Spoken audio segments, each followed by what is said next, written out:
जिस तरह से आज पूरी दुनिया बहुत तेज़ी से विकास कर रही, आज हम उस आधुनिक दुनिया में जी रहे हैं जहाँ तरह तरह की तकनीकी का इस्तेमाल हो रहा है। लेकिन जिस आधुनिक गति से हम चल रहे हैं वहीं अपने पीछे, अपने घर, अपने पृथ्वी पर कचरा भी फैला रहे हैं। जी हाँ, हम बात कर रहे हैं प्लास्टिक का। विज्ञान के क्षेत्र में अनेक प्रकार के खोज प्रतिदिन होते रहते हैं। इन्हीं खोज में एक अनोखा खोज प्लास्टिक का भी था, जो कि हमें विज्ञान के माध्यम से ही प्राप्त हुआ। इस खोज के बारे में हमें यह पता चलता है कि 1869 में पहली सिंथेटिक पॉलीमर का आविष्कार जॉन वेस्ले हयात द्वारा हुआ था। ऐसा कहा जाता है कि जॉन वेस्ले ने हाथी के दांत का विकल्प खोजने के लिए न्यूयॉर्क के एक फर्म द्वारा $10,000 की पेशकश की, और इसी को जीतने के लिए वेस्ले ने कपूर के साथ सूती फाइबर से प्राप्त सेलुलोज को मिलाकर एक नया पदार्थ बनाया, जिसे प्लास्टिक कहा गया। यह कई प्रकार के आकार में तैयार किया जा सकता था और यह हाथी दांत का विकल्प भी प्रदान कर सकता था। यह अनोखी खोज अपने आप में ही क्रांतिकारी थी। ऐसा पहली बार हुआ था कि मानव निर्माण प्रकृति की सीमाओं से विवश नहीं था। हालांकि प्रकृति ने हमें केवल लकड़ी, धातु, पत्थर, हड्डी, दांत और सींग की आपूर्ति की, लेकिन अब इंसान जो चाहे वह बनाने में सक्षम था। इस आविष्कार में कुछ और सुधार हुए। 1907 में जब लियो बैकलेट ने पहली बार पूरी तरह से सिंथेटिक प्लास्टिक बैकलाइट का आविष्कार किया, जिसका अर्थ यह है कि इसमें प्राकृतिक तौर पर पाए जाने वाले अणु नहीं थे। बैकलाइट के अनेक शोधों के बाद यह सामने आया कि इसे किसी भी चीज़ में या आकार में डाला जा सकता है। इसलिए इस पदार्थ को द मटेरियल ऑफ 1000 यूजेस भी कहा गया। 1939 द्वितीय विश्व युद्ध के दौरान और उसके बाद से प्लास्टिक के क्षेत्र में बहुत अधिक विस्तार हुआ, क्योंकि दुर्लभ प्राकृतिक संस्थाओं के संरक्षण की आवश्यकता ने सिंथेटिक विकल्पों के उत्पादन को बहुत ज़्यादा प्राथमिकता दी और प्लास्टिक ने उन विकल्पों को प्रदान किया। वर्तमान के समय में यह हमारे जीवन का एक अहम हिस्सा बन चुका है। हालांकि आज प्लास्टिक प्राकृतिक और मानव जीवन के लिए एक बड़ा खतरा बनते जा रहा है। केंद्रीय प्रदूषण नियंत्रण बोर्ड के अनुसार भारत में हर दिन 25,940 टन प्लास्टिक कचरा उत्पन्न होता है, और वहीं लगभग 1.5 करोड़ प्लास्टिक हर साल महासागरों में समा जाता है। World Environment Day seeks to address a very significant challenge this year. Plastic now threatens to become a menace to humanity. A lot of it never makes it to the recycling bin.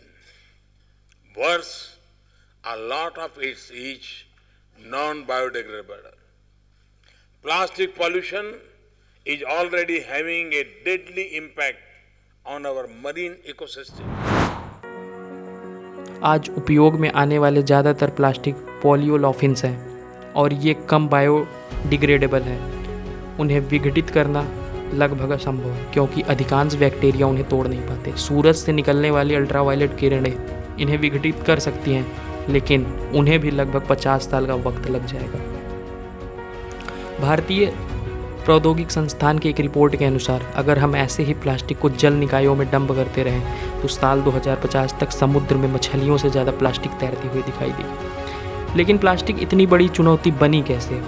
Plastic शब्द का मूल अर्थ होता है लचीला और आसानी से आकार परिवर्तन करने वाला। ये सिंथेटिक पॉलीमर नामक सामग्री की श्रेणी है। पॉलीमर का अर्थ है कई हिस्सों का।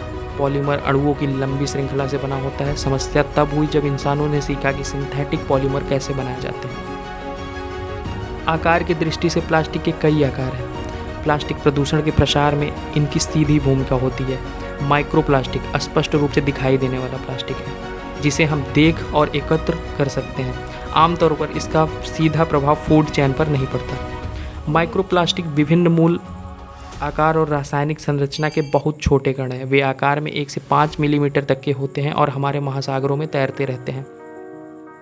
लेकिन प्लास्टिक का सबसे चुनौतीपूर्ण रूप नैनो प्लास्टिक है।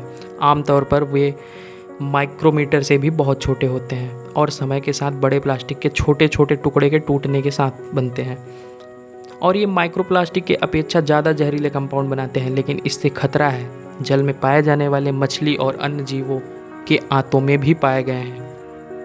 प्लास्टिक प्रदूषण लुप्त प्राय प्रजाति के कछुए और डॉल्फिन जैसे जलीय जीवों के लिए बहुत बड़ा खतरा है। Wild life institute of India के शोधकर्ताओं समेत एक अंतर्राष्ट्रीय दल द्वारा किए गए शोध में यह तथ्य सामने आया है कि प्लास्टिक के कचरे से पूरी दुनिया परेशान है। समंदर हो या नदियाँ, दूर स्थित द्वीप हो या मैदान, हर जगह प्लास्टिक के कचरे से प्रदूषण और पर्यावरण को भारी नुकसान हो रहा है।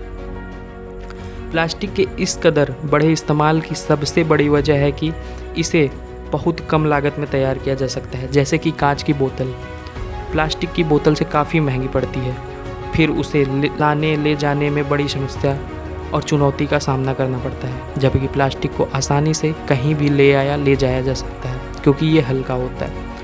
आज से 50 साल पहले, प्लास्टिक की क्रांति आने से पहले, ज़्यादातर पेय पदार्थ कांच की बोतलों में बिकते थे।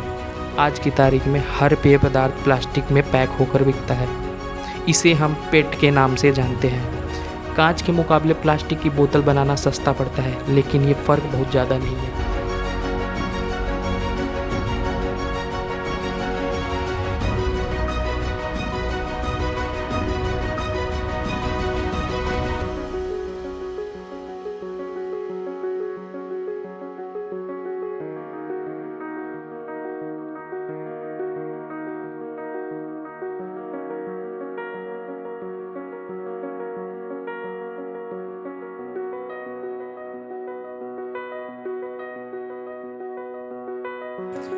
ये समाधान में भागीदार बनने का समय है, न कि प्लास्टिक प्रदूषण में हिस्सेदार बनने का। अगर आप जागरूक हैं तो प्लास्टिक को अपने जीवन से हटाने के लिए कुछ ठोस कदम उठाएं।